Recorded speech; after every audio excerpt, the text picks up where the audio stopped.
கல்லா பெட்டி.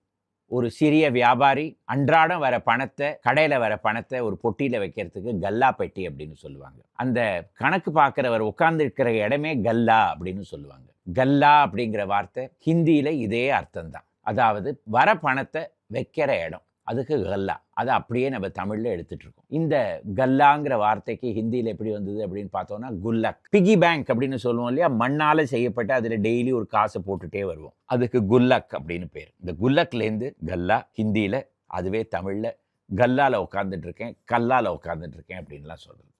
கல்லா பெட்டி.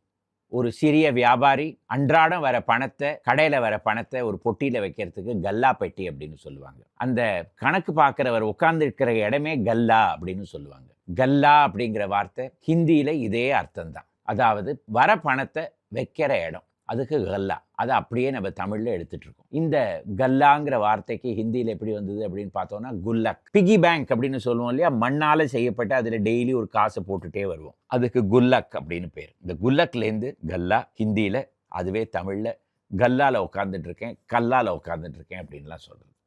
கல்லா பெட்டி. ஒரு சிறிய வியாபாரி அன்றாடம் வர பணத்தை, கடையில வர பணத்தை ஒரு பொட்டியில வைக்கிறதுக்கு கல்லா பெட்டி அப்படின்னு சொல்லுவாங்க. அந்த கணக்கு பார்க்கிறவர் உட்கார்ந்து இருக்கிற இடமே கல்லா அப்படின்னு சொல்லுவாங்க. கல்லா அப்படிங்கிற வார்த்தை ஹிந்தியில இதே அர்த்தம் தான். அதாவது வர பணத்தை வைக்கிற இடம். அதுக்கு கல்லா. அதை அப்படியே நம்ம தமிழ்ல எடுத்துட்டு இருக்கோம். இந்த கல்லாங்கிற வார்த்தைக்கு ஹிந்தியில எப்படி வந்தது அப்படின்னு பார்த்தோம்னா குல்லக். பிகி பேங்க் அப்படின்னு சொல்லுவோம் இல்லையா? மண்ணால செய்யப்பட்ட அதுல